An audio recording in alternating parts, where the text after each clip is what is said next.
à toutes et à tous, bienvenue dans ce nouveau numéro de 85 chrono, le vestiaire du basket au programme cette semaine avec notre invité Antoine Michon, entraîneur du Vendée Chaland Basket. Bonjour Antoine.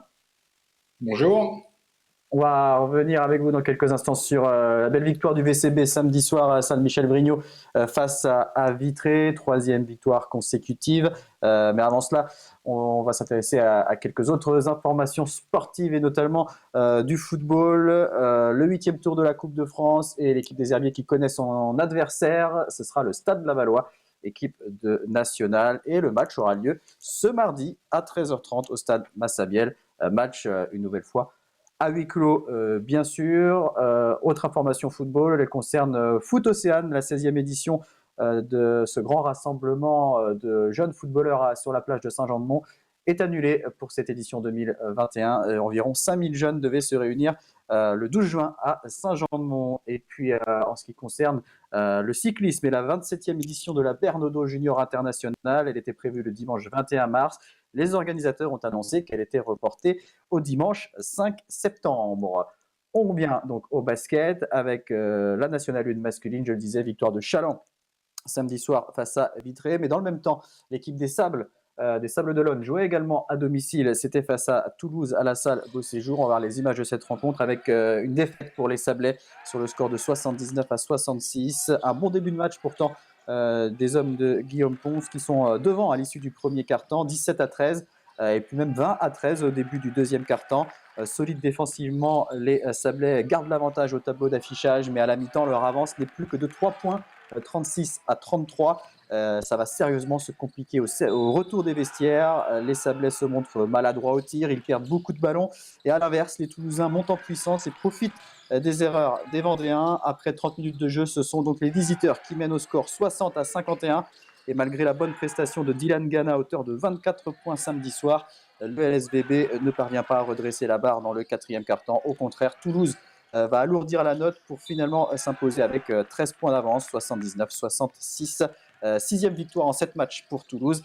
En revanche, c'est une 5e défaite consécutive pour les Sables. On va écouter les réactions des deux entraîneurs, Stéphane Dao et Guillaume Ponce, au micro de Thibaut Grasset.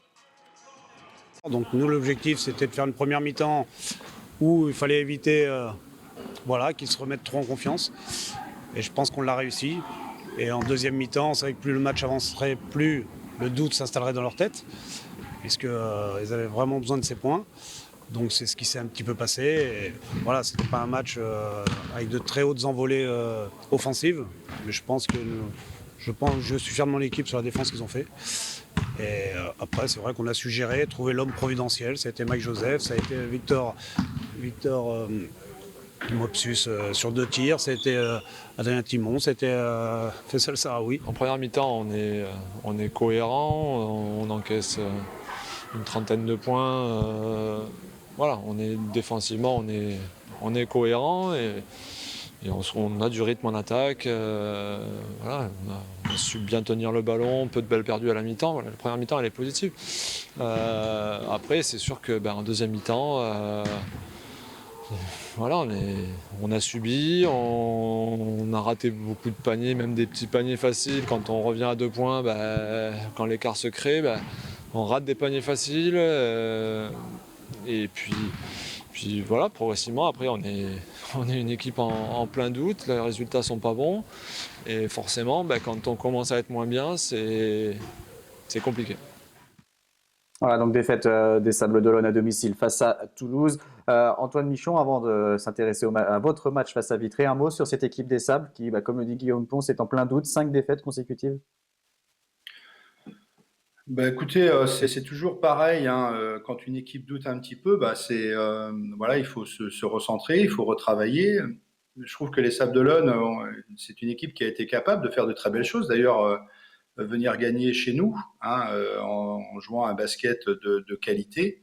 Donc tout le challenge maintenant, c'est de retrouver de la confiance. C'est ce qu'on a su faire à un moment donné. Et quand on sait le faire à un moment donné, on doit pouvoir être capable de le refaire. Puis les championnats de N1, juste pour revenir par rapport à ça, c'est un championnat qui est rude. Chaque match est au couteau. Et puis il faut tenir sur la durée. Donc la saison, elle est particulière. Mais malgré tout, les matchs s'enchaînent tellement vite qu'en effet, une série de victoires, ben, c'est bien, on a envie de rejouer tout de suite, mais une série de défaites, eh ben, voilà, ça peut s'enchaîner, la moindre petite blessure peut un petit grain de sable. Mais je pense ils sauront trouver les ressources pour revenir au classement.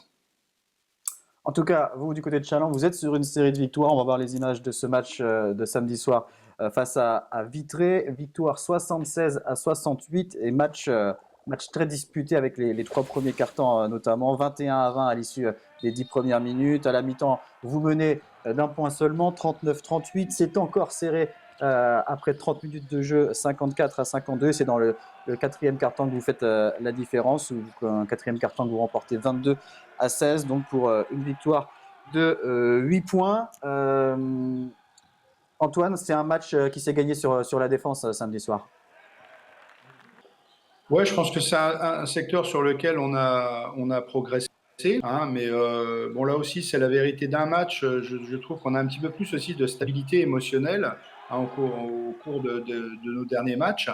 Mais il faut beaucoup d'humilité. Ce qui se passe aujourd'hui, on a toujours un petit peu.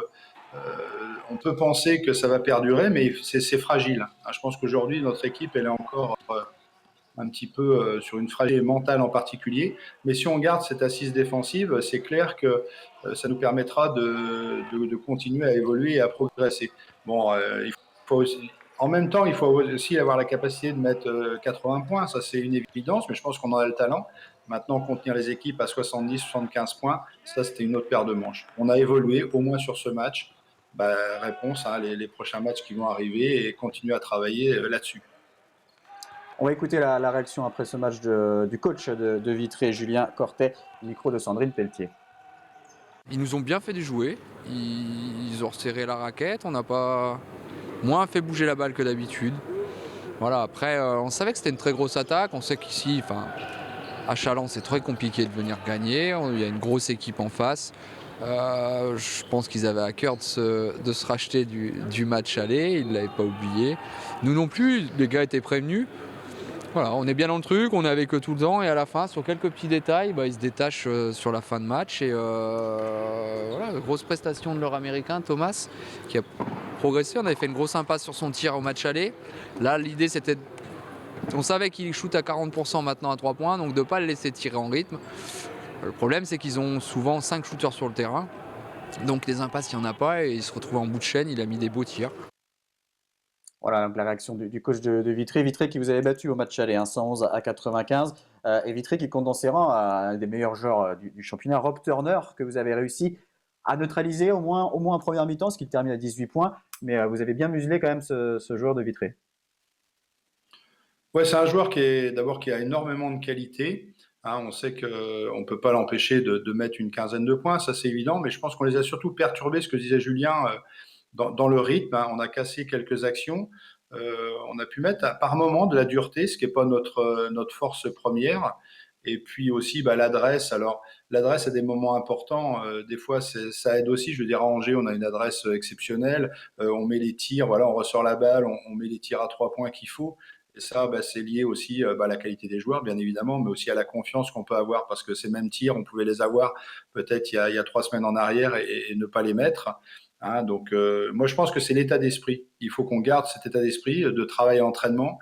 C'est une équipe récente et neuve. Hein, j'ai changé quand même 90% de l'équipe à l'intersaison.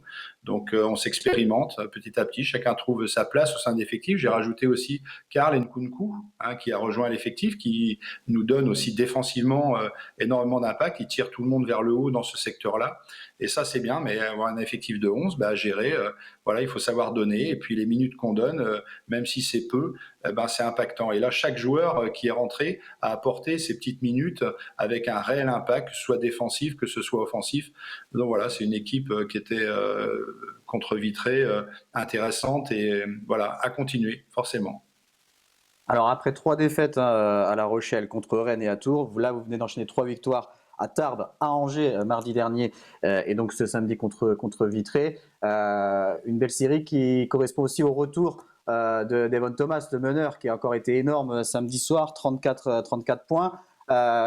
Comment faire pour que l'équipe ne soit pas complètement dépendante de ce joueur qui est quand même très important dans votre effectif? Bon, c'est le cas de beaucoup d'équipes, hein. On a quand même une forme de dépendance à des joueurs majeurs, en particulier sur le poste de meneur de jeu. Pour être un petit peu moins dépendant, il faut aussi que l'impact de la rotation soit un petit peu plus important, hein, ce qui nous a manqué parfois. Euh, L'équilibrage aussi de l'équipe, hein, parce que j'ai fait jouer Mathieu Bigotte en poste 1. Bon, ce qu'il est capable de faire, mais momentanément, sur un match complet, ça a été un peu plus difficile et délicat. Et en plus, je perds sa qualité de shoot à l'extérieur. Voilà, que les jeunes joueurs aussi, comme Martin Diakité, soient capables de monter en régime aussi un petit peu plus rapidement, peut-être que prévu. Voilà, c'est ça aussi qui fait qu'une équipe peut évoluer. Et puis le fait de jouer ensemble, ne serait-ce que structurer la défense, ça permet de dynamiser, d'avoir un petit peu plus de jeu rapide. Et ça permet de pallier au manque de Divonne. Mais bon, voilà, ces séries, elles s'expliquent aussi parce que on n'avait pas joué pendant 2 semaines avant pour des raisons Covid. Donc chaque arrêt nous a été très très préjudiciable. Donc là, on a un arrêt un petit peu d'une dizaine de jours avant de recevoir Rueil, qui est différent, hein. Il n'est pas lié au Covid, mais à la trêve internationale. Donc j'espère qu'on saura rebondir sur ces 10 jours et qu'on va en profiter vraiment pour d'abord récupérer un petit peu, puisqu'on a fait 6 matchs en 3 semaines, et puis reprendre à travailler, ne pas oublier que voilà, il y a la musculation, il y a le travail technique individuel, il y a le collectif, tout ça, ça doit être une continuité dans la saison et jusqu'au bout. Et puis je voulais juste rajouter que moi le premier, j'avais basé un peu une saison particulière où tout le monde se pose beaucoup de questions sur l'avenir de la saison. Est-ce que ça va s'arrêter? Est-ce qu'il y aura des descentes, des montées? Au bout d'un moment, ça commençait à me remplir la tête. Et en échangeant avec les joueurs, j'ai dit, bon, faut qu'on arrête ce cirque. On joue. Les conditions elles sont particulières, on n'a pas de public, mais c'est comme ça. On reviendra pas là-dessus, on ne reviendra pas sur la pandémie. Par contre, on peut se préparer et s'occuper de ce qu'on a à faire. Et moi-même, je m'étais un petit peu encombré l'esprit avec tout ça. J'ai essayé de réduire vraiment au terrain sur ce qu'on peut maîtriser finalement, c'est-à-dire l'entraînement de l'équipe, essayer de faire progresser chaque joueur. Ça, je peux maîtriser. La pandémie, la fédération et tout ce qui s'y passe, ça, je ne maîtriserai pas. Donc se concentrer, et je pense qu'on a mieux fait ça, et j'espère qu'on le fera jusqu'à la fin de notre championnat. Et prochain rendez-vous, donc vous l'avez dit, 23 février face à Rueil, un match en retard de la 10e journée. Et vous irez ensuite jouer à Toulouse le 26 février. Pour les Sablais, ce sera un déplacement à Bordeaux le vendredi 26 février. Merci beaucoup Antoine Michon. Merci beaucoup. Et merci à vous de nous avoir suivis. À très vite sur TV Vendée.